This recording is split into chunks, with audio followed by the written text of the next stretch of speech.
جی ہاں آیا تو وہ لوگ اہلار گاؤں آ گئے۔ اب شام ہو رہی تھی سو وہ وہیں سے واپس ہو لیا، جبکہ انہوں نے ایک کیب لے لی اور واپس آشیانہ آ گئے۔ جہاں نے کل کہا تھا کہ کل یہاں سے روانہ ہونا ہے، اسی حساب سے وہ آج پیکنگ کر رہی تھی۔ پناہ رات میں چائے دینے کے لیے آئی تو ان کو سامان سمیٹتا دیکھ کر تھوڑی افسردہ ہو گئی۔ میری منگنی ہوگی سرما میں، کیا تم لوگ آؤ گے؟ میں تمہیں ضرور انوائٹ کروں گی۔ میں ضرور آؤں گی، بہارے نے چہک کر کہا، پھر حیا کو دیکھ کر مسکراہٹ ذرا سمٹی۔ میرا مطلب ہے شاید آؤں۔ پنار مسکرا کر اس کا گال تھپتھپاتی ہوئے باہر نکل گئی۔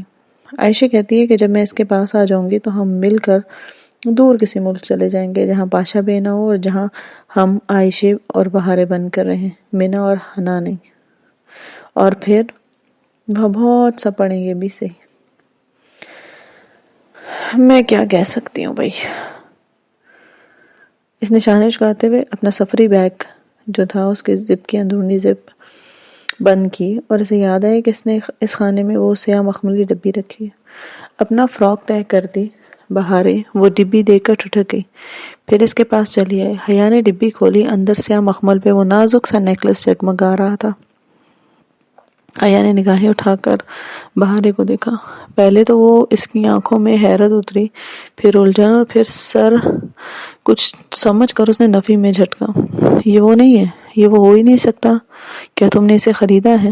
میں نے اور عبدالرحمن نے مل کر اسے خریدا ہے عدلار کی شہزادی کے لیے۔ کیا پھر کبھی تمہارا موتی نکلا؟ میں نے پھر ڈھونڈا ہی نہیں، مگر جب کبھی موتی نکلا تو یہ میرے پاس نہیں رہے گا حیا۔ میں نے اپنا موتی عبدالرحمن کو دیا، اس نے مجھے دیا، مگر وہ بس فورس میں گر گیا۔ عائشہ نے بھی اپنے موتی عبدالرحمن کو دیے ہیں، اس نے وہ تمہیں دے دیے، اب یہ بھی مجھ سے گم جائے گا، میں یہ نہیں لوں گی۔ مگر بہارے ہیں، یہ میں نے تمہارے لیے لیا ہے۔ بہارے بیگ چھوڑ کر اس تک آئی، مخمل پر سے نیکلس اٹھایا، اس کی ہک کو الٹا پلٹا کر دیکھا، پھر اسے حیا کے کلائی کے گرد لپیٹ کر اس کی ہک آخری کنڈے کے بجائے کلائی کے گھیر کے برابر ایک کنڈے میں لگا دی کہ نیکلس کلائی کے گرد پورا آ گیا۔ وہ ایک لڑی سی لٹکنے لگی جیسے بریسلٹ کی لٹکتی ہے۔ یہ اب تمہارا ہو گیا۔ حیا نے کلائی کو گھما کر دیکھا، زنجیر سے لٹکتے ہیرے بہت بھلے لگ رہے تھے۔ کلائی کے عین سائڈ پہ ایک لمبا سا کنڈا تھا۔ حیا، تم نے پھر سیپ ڈھونڈا؟ حیا نے سر اٹھا کر اسے دیکھا۔ بس ایک دفعہ۔ اس میں کیا نکلا؟ پتہ نہیں، بس وہ کوئی اچھی چیز نہ تھی۔ مگر تھا کیا؟ جانے دو نا۔ اس نے پھر سے اپنی کلائی کو دیکھا، اوپر ہاتھ کی تیسری انگلی میں پلاٹینیم بینڈ تھا۔ وہ دونوں بلا واسطہ یا بالواسطہ جہاں کے ہی تحفے تھے۔ شکریہ بہارے، کیا میں پھر کبھی عبدالرحمن سے نہیں مل پاؤں گی حیا؟ نہیں، کبھی نہیں۔ تمہیں اب اس کے بارے میں سوچنا بھی چھوڑنا ہوگا۔ میں کل انقرہ سے ایران چلی جاؤں گی اپنی بہن کے پاس۔ تم لوگ پھر کدھر جاؤ گے؟ دیکھو ابھی تو کچھ پتہ نہیں۔ کیا تم لوگ کیلیس جاؤ گے؟ اس کے متحرک ہاتھ ٹھہرے۔ اس نے اس وقت کچھ سنا تھا بہارے۔ بہارے، کیا سنا تھا تم نے؟ بس اتنا سا۔ اور تم نے کیا سنا تھا؟ عبدالرحمن کیلیس کا نام لے رہا تھا، کیا کوئی کیلیس جا رہا ہے؟ واللہ مجھے نہیں پتا وہ کس سے بات کر رہا تھا۔ اور تم نے عائشہ کو بتائی یہ بات؟ نہیں۔ بیگ کی زپ بند کرتے ہوئے ڈی جے کی ٹوٹی اینک بھی اس نے اس میں رکھی تھی۔ اس نے احتیاطاً اسے وہاں سے نکال کر اپنے ہینڈ بیگ کے اندرونی خانے میں رکھ دیا تھا جہاں سفید رومال میں کچھ لپٹا ہوا تھا، اور پھر بیگ کی زپ زوں کر کے بند کر دی۔ کل انہیں انقرہ جانا تھا۔ جہاں نے بہارے کے سارے کاغذات اسے پہنچا دیے تھے، البتہ انقرہ میں وہ خود انہیں نہیں ملا۔ حیا نے اسے ایئرپورٹ پہ سی آف کرنا تھا اور تہران میں اس کی بہن نے اسے ریسیو کرنا تھا۔ بہارے ایئرپورٹ پہ آخری وقت تک داخلی احاطے کو دیکھتی رہی کہ شاید وہ آ جائے۔ وہ نہیں آئے گا بہارے، اس نے کہا تھا، وہ نہیں آ سکے گا۔ بہارے کی آنکھیں ڈبڈبا گئیں، پس منظر میں اعلان ہونے لگا، اب ان دونوں کو الگ ہونا تھا کہ ہم پھر کبھی نہیں ملیں گے حیا۔ اس کی بات پر حیا نے گہرا سا سانس لیا اور بہارے کے سامنے پنجوں کے بل بیٹھ گئی، پھر اس کے سامنے دونوں ہاتھ تھام کر اس کے۔ بہارے کو زندگی میں نا انسان کو ہر چیز ویسے نہیں ملتی جیسے اس نے سوچی ہوتی ہے۔ سب ہماری مرضی کے مطابق نہیں ہو سکتا نا، اور جو ہم کہتے ہیں سوچتے ہیں وہ تو کبھی نہیں پہلے ہم نے سوچا تھا کہ ہم ہمیشہ ایک دوسرے سے رابطے میں رہیں گے، مگر یہ نہیں ہو سکا نا، اور اب ہم سوچ رہے ہیں کہ ہم دوبارہ کبھی مل پائیں گے یا نہیں، تو ہو سکتا ہے کہ یہ بھی نہ ہو۔ اس نے بہارے کے ہاتھوں میں اپنے چھوٹے چھوٹے ہاتھ لیے۔ بہارے ایک دم سے چونکی۔ ہاں بہارے، ہو سکتا ہے زندگی کے کسی موڑ میں، کسی شاپنگ مال میں، کسی ریسٹورنٹ میں، کسی فلائٹ کے دوران ہم کئی سال بعد اچانک سے ایک دوسرے سے ٹکرا جائیں۔ زندگی میں سب کچھ ممکن ہوتا ہے نا۔ ہاں واقعی، لیکن میں تمہیں کیسے پہچانوں گی؟ تم تو نقاب کرتی ہو نا۔ اگر قدرت نے ہمیں کسی ناممکن کنڈیشن میں آمنے سامنے کر دیا تو پہچان بھی لیں گے۔ حیا سلیمان، بہار گل تم سے بہت پیار کرتی ہے۔ اور پھر بہار گل چلی گئی۔ زندگی کا ایک باب ٹھک سے بند ہوا۔ جہاں کے جاب کا اصول تھا نا کہ اگر ایک اسائنمنٹ ختم ہو جائے پھر اس سے متعلقہ تمام کانٹیکٹ سے تعلقات قطع کر دیتے ہیں۔ ہاں، اگر جاب کے دوران دوبارہ کسی دوسرے اسائنمنٹ کے لیے ان تعلقات کی ضرورت پڑے تو پھر ان کو بحال کرتے ہیں۔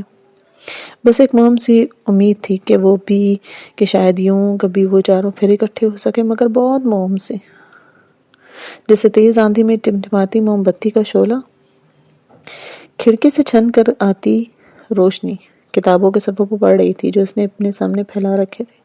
وہ الفاظ پہ نگاہیں مرکوز کیے ہوئے ان کو پڑھ رہی تھی۔ ذہن کہیں اور تھا اور دل میں بھی عجیب سی اداسی چھائی تھی۔ جب تک بہارے نے نہیں آنا نا وہ یوں ہی افسردہ رہتی۔ یہ وجہ تھی جس سے وہ خود کو بہلا رہی تھی کہ ہاں یہ اداسی صرف بہارے کی وجہ سے، مگر وہ جانتی تھی کہ جب وہ آ جائے گی تو بھی افسردگی رہے گی، بس تب وجہ ختم ہو جائے گی، بہانہ ختم ہو جائے گا۔ کھڑکی کی جالی سے ہوا کا تیز جھونکا آیا تو کتاب کے صفحے اس کے ہاتھ سے پھڑ پھڑا کر رہ گئے۔ اس کی زندگی کا ایک اور باب بھی کتاب کے صفحے کی مانند تھا جسے کسی نے بے دردی سے پھاڑ دیا ہو، یوں کہ نشان جلد سے کاغذ کوئی ٹکڑا کوئی چیز باقی نہیں رہی تھی۔ عائشہ گل نے کتاب بند کر کے تپائی پہ رکھی۔ اس کا دل کسی شے کے لیے نہیں چاہ رہا تھا۔ زندگی کا وہ باب عبد الرحمن پاشا، ایک اجنبی جو ان کی زندگیوں میں آیا اور پھر ان کی پوری زندگی بن گیا۔ وہ کتنا اچھا تھا، کتنا سلجھا تھا، ویل مینرڈ اور نفاست پسند آدمی تھا۔ اس کی ہر چیز پرفیکٹ ہوتی تھی۔ وہ اس کے ساتھ بھی بہت اچھا تھا، اس کی رائے کو اہمیت دیتا تھا، اس کی سمجھداری اور ذہانت کی قدر کرتا تھا۔ جب عثمان بے نے اپنے بیٹے کا رشتہ پاکستان میں طے کیا اور سفیر ان سے ناراض ہو گیا تب عبد الرحمن کے کہنے پر ہی اس نے سفیر سے بار بار اس موضوع پہ بات کی۔ عبد الرحمن کو جب بھی کوئی خاص کام ہوتا وہ ان کے پاس آتا، جیسے اس رات وہ حیا کو لے کر آیا تھا جب اس کے بالوں میں ویکس گری تھی۔ اس رات تو وہ اسے عبد الرحمن لگا ہی نہیں، اتنا رف حلیہ، بے چین، مضطرب، بکھرا بکھرا سا، مگر جب صبح ہوئی تو وہ وہی پرانے والا عبد الرحمن بن گیا، بلکہ وہ بن گیا تھا جو وہ اس تھپڑ کے بعد بنا تھا۔ اچھی لڑکیاں جلد بازی نہیں کرتی، مگر اس سے ہو گئی تھی۔ وہ تھپڑ اس کے اور عبد الرحمن کے درمیان ایک ایسی سرد دیوار بن گیا جیسے وہ کبھی پاٹ نہیں سکی تھی۔ اس نے عائشہ کو اس تھپڑ کے لیے کبھی معاف نہیں کیا تھا اور اب تو وہ ان سے بہت دور جا چکا تھا۔ بہارے، آنے اور وہ خود، وہ سب اس کو بلا دیں گے کیا؟ پاشا بھی تو اپنے کاموں میں مصروف سطحی سا آدمی ہے، مگر آنے؟ اس نے نگاہ اٹھا کر انہیں دیکھا۔ کمرے کے دوسرے کونے میں آنے بیٹھی سویٹر بن رہی تھی۔ پچھلے اور اس سے پچھلے دونوں سرما میں انہوں نے عبد الرحمن کے لیے سویٹر بنے تھے۔ اس دفعہ بھی اپنی روٹین دہرا رہی تھی۔ وہ دیکھتی تھی کہ کس طرح آنے فون کی بیل، دروازے کی دستک اور ہر آہٹ پہ چونکتی، پھر عبد الرحمن کی خیر خبر نہ پا کر مایوسی سے اپنا کام کرنے لگتی۔ کیا وہ سب ایک نارمل زندگی گزار پائیں گی؟ ہاں شاید، مگر ابھی اسے کیا کرنا ہے؟ اس نے بلاؤز کی جیب سے وہ طے کیا ہوا کاغذ نکالا اور اسے کھولا۔ یہ ترکی کی امانت تھا، اور کیا اسے یہ امانت لوٹا دینی چاہیے؟ اس نے گردن پھیر کر کیلنڈر کو دیکھا۔ آج ہفتہ تھا اور یہ معلومات پرسوں یعنی پیر اور منگل کی درمیانی شب کے بارے میں تھی۔ اب صحیح وقت آن پہنچا ہے۔ وہ ایک فیصلے پر پہنچ کر اٹھی اور اپنا پرس اٹھا لیا۔ قریباً آدھے گھنٹے بعد وہ اپنے گھر سے بہت دور ایک پے فون پہ کھڑی تھی۔ کارڈ ڈال کر اس نے ایک نمبر ملایا۔ دیکھ لو عبد الرحمن، عائشہ گل کیا کر سکتی ہے۔ ریسیور کان سے لگائے، اس نے وہ طے کیا ہوا کاغذ سامنے کھول کے رکھا، ساتھ ہی کلائی پہ بندی گھڑی دیکھی۔ ان کو اس کی کال ٹریس کرنے میں 90 سیکنڈ لگنے تھے اور 80ویں سیکنڈ کال کاٹ دے گی وہ۔ کال ملنے کے 10ویں سیکنڈ میں اس کا رابطہ موجودہ کمانڈو سے ہو گیا۔ میرے لیے آپ کے پاس ایک انفو ہے۔ آپ کون اور کہاں سے بول رہی ہیں؟ جھوٹ بولنا نہیں چاہتی تھی اور ظاہر ہے سچ بتاؤں گی نہیں، میرا وقت ضائع مت کریں۔ وہ ٹپ سنے جو میرے پاس ہے۔ 25 سیکنڈ۔ جی کہیے۔ منگل اور پیر کی شب 2 بجے کے قریب کیلیس سے 3 کلومیٹر دور ترکی اور شام کی سرحد کو کوئی کراس کرے گا۔ اس کے بہت سے نام ہیں مگر میں آپ کو وہ نام بتاؤں گی جو آپ جانتے ہیں۔ 40 سیکنڈ۔ کون سی چوکی کے قریب؟ عائشہ گل جلدی وہ تمام چیزیں دہرانے لگی جو اس نے کاغذ پہ لکھی تھی، چھوٹی چھوٹی باتیں، اہم باتیں۔ اطلاع دینے کا شکریہ۔ کیا آپ کو یقین ہے کہ وہ اپنا پروگرام نہیں بدلیں گے؟ 80 سیکنڈ۔ نہیں، مرحبا۔ اس نے کھٹ سے ریسیور رکھ دیا تھا۔ اللہ، اس نے کر ہی دیا۔ یہ تو ذرا بھی مشکل نہیں تھا۔ اب وہ اپنا سانس بحال کرنے لگی تھی۔ دل تھا کہ بری طرح سے دھڑک رہا تھا۔ دیکھ لو عبدالرحمن، عائشہ گل کیا کیا کر سکتی ہے۔ وہ پلٹی اور سر جھکائے تیز چلتی کیپ سٹینڈ کی جانب بڑھ گئی۔ اسے جلد سے جلد گھر پہنچنا تھا تاکہ آنے کو شک نہ ہو۔ چھت سے گلی گرے سپورٹس کا کشادہ ہائی وے تھا اور کار اس کشادہ ہائی وے پہ دوڑتی جا رہی تھی۔ وہ کوہنی دائیں طرف کھلی کھڑکی پہ ٹکائے بند مٹھی سے گال کو سہارا دیے آنکھیں موندے کچی پکی نیند میں تھی۔ گرم ہوا سے سیاہ سکارف پھڑپڑا جاتا، دفعتاً کار کو ذرا سا جھٹکا لگتا تو اس کے آگے چہرہ جو ہے وہ آگے کو لڑک جاتا، مگر اگلے ہی پل وہ آنکھیں کھول کر سنبھل کر پیچھے ہو جاتی۔ سامنے لمبی ہائی وے کے افق پہ سورج طلوع ہو رہا تھا، ہوا میں گرمی کی شدت بڑھ رہی تھی، سڑکیں دونوں طرف خشک ویرانہ تھا۔ دور پہاڑ تھے۔ میں سو گئی تھی؟ نہیں میڈم، آپ کل رات سے ڈرائیو کر رہی ہیں، سو تو میں گیا تھا۔ جی ہاں، اسٹیئرنگ وہیل پہ دونوں ہاتھ رکھ کر ڈرائیو کر رہا تھا، نیلی جینز پہ نیلی ڈریس شرٹ کے آستین کوہنیوں تک موڑے، آنکھوں پہ سن گلاسز لگائے جس کے سائڈ سے آنکھ کے قریب کا زخم صاف نظر آ رہا تھا۔ کیا ہم کیلیس پہنچ گئے ہیں؟ نہیں، سو جاؤ، جب پہنچیں گے تو میں تمہیں اٹھا دوں گا۔ حیا خانم، فرنٹ سیٹ پہ بیٹھنے کے جو ایتھکس ہوتے ہیں نا، ان میں دوسرا نمبر کس چیز کا ہوتا ہے؟ میں نے سیٹ بیلٹ پہن رکھی ہے، وہ پہلا اصول ہے۔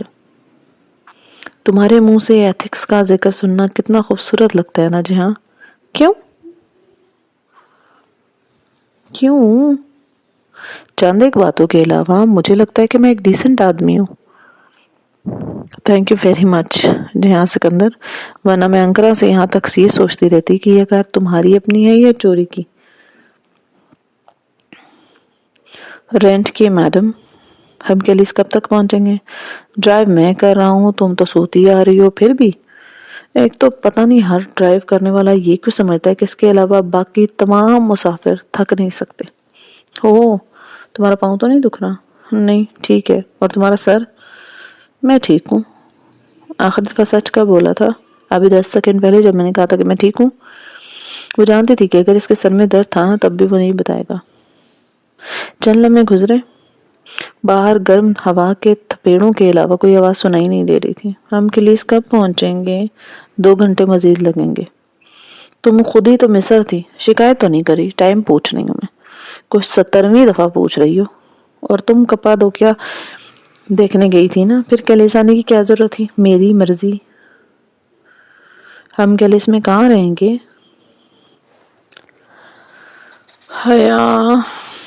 ایک سیف ہاؤس ہے، رات میں وہیں رہیں گے۔ آج اتوار ہے، کرپی کا دن ہے، وہیں گزاریں گے۔ پھر میں کل رات بارڈر پہ چلا جاؤں گا اور تم پرسوں صبح استنبول چلی جاؤ گی۔ پھر پرسوں رات تم پاکستان کی فلائٹ لے لو گی۔ اور اب اگر کہتی ہو تو 71ویں دفعہ سارا پلان دہرا دیتا ہوں۔ اتنی بری لگ رہی ہوں تو نہ لاتے نا ساتھ میں۔ تم نے ایک بھی دفعہ تو منع نہیں کیا، فوراً راضی ہو گئے۔ تم اندر سے خود ویسے چاہتے تھے کہ میں تمہارے ساتھ ہوں۔ واہ! واہ بھائی. سورج اب پوری آبوتاب سے چمک رہا تھا. کل رات جب انکرا میں ہوٹل سے جہاں نے اسے پک کیا تھا تب سے وہ اب تک حالت سفر میں تھے. ویسے اب بتاؤ دنیا کا سب سے خوبصورت شہر کون سا ہے؟ اسلام آباد. اچھا، وہ ہیلن آف ٹرائی کا ذکر تو سنا ہوگا نا تم نے؟ ہاں، اس کا یہاں کیا ذکر؟ ٹرائی کا تاریخی شہر ترکی میں ہی واقع ہے. ہاں، وہ ہیلن آف ٹرائی کی کہانی ترکی کی تو ہے. اچھا جی ہاں. کچھ دیر دان سے لب دبائے کچھ سوچتا رہا، پھر ایک دم سے اس نے حیا کی طرف گردن موڑتے ہوئے کہا، پہاڑوں کو دیکھا ہے؟ اس پہاڑ کا نام معلوم ہے تمہیں؟ حیا نے اس کی طرف دیکھا اور بولا، نہیں، وہ ماؤنٹ نمرود ہے. اچھا، نہیں تم نہیں سمجھی، یہ ماؤنٹ نمرود ہے. نمرود کو تو تم جانتی ہو نا. کون؟ پھر یاد ہے ترکوں کے جو نام تے پہ ختم ہوتے ہیں وہ دراصل وہ دال پہ ختم ہوتے ہیں. احمد سے بنا احمد، مولود سے بنا مولد، اور نمرود سے بنا نمرود، بادشاہ نمرود. ہاں وہی نمرود. اور یہی وہی پہاڑی ہے جہاں نمرود نے ابراہیم علیہ السلام کو آگ میں اتارا تھا. اللہ، یہ وہ پہاڑی ہے؟ وہ پہاڑی ترکی میں ہے؟ وہ بورا سا پہاڑ جو انچ دور تھا، کافی دیر سے اس کے ساتھ چلا تھا. یہ تھا وہ پہاڑ. وہ 5 ماہ سے ترکی میں تھی اور اسے کبھی یہ نہیں پتا چلا کہ وہ سارا قصہ، وہ سب آج اس کے ساتھ یہاں اسے پتا چل رہا تھا. جہاں اپنے مقصد میں کامیاب ہو کر اسودہ سا مسکراتے ہوئے ڈرائیو کر رہا تھا، اور اب وہ اپنا اسلام آباد بھلائے بنا پلک جھپکے اس پہاڑ کو دیکھ رہے تھے. وہ 4000 پرانا قصہ ہے جس کا قدیم مقدس کتابوں میں ذکر ملتا ہے، اور اس پہاڑ پہ پیش آیا تھا. بالکل اسی پہاڑ پہ جب ہم سب ابراہیم علیہ السلام کو اور ان کے ابراہیم علیہ السلام کو، جنہیں یہود، عیسائی اور مسلمان سب اپنا پیغمبر مانتے ہیں، ان کو آگ میں ڈالا گیا. اس آگ میں جلا دیتی ہے جو راکھ کر دیتی ہے، مگر وہ آگ ان کے لیے گلزار بن گئی، نرم گلابوں کی طرح. لیکن پھر بھی کسی کے پاس قلب سلیم تو نہ ہوتا. اور جانے اس سلیم دل کو حاصل کرنے کے لیے پہلے انسان کو کتنا جلنا پڑتا ہے، یہاں تک کہ آگ اس پر اثر کرنا چھوڑ دیتی ہے. ہاں، تپش اثر کرنا چھوڑ دیتی ہے جب جل جل کر انسان کندن بن جاتا ہے. اور پھر لوگ پوچھتے ہیں، آپ کو ابایا میں گرمی نہیں لگتی؟ اور حجابی لڑکی حیران ہوتی ہے کہ گرمی؟ کون سی گرمی؟ اس نے بے اختیار اپنے بازو کے اوپری حصے کو چھوا جہاں داغ گئے تھے 3 حروف WHO. وہ کون تھی؟ ہاں، بہت گنہگار، بہت غلطیاں کرنے والی صحیح، بہت نافرمان قسم کی مسلمانی صحیح، مگر سامنے اس پہاڑ پہ یہ نقش تاریخ سے ایک امت ہونے کا رشتہ تو تھا نا. اور زندگی میں بعض لمحے ایسے ہوتے ہیں کہ جب انسان کسی مسلمان کو خون کے ابلتے جوش، بازو پہ کھڑے ہوئے رونگٹوں اور فرتے جذبات سے بھیگتی آنکھوں کے ساتھ اپنے مسلمان ہونے پہ فخر محسوس کرتا ہے. اس کے لیے بھی وہ ایک ایسا ہی لمحہ تھا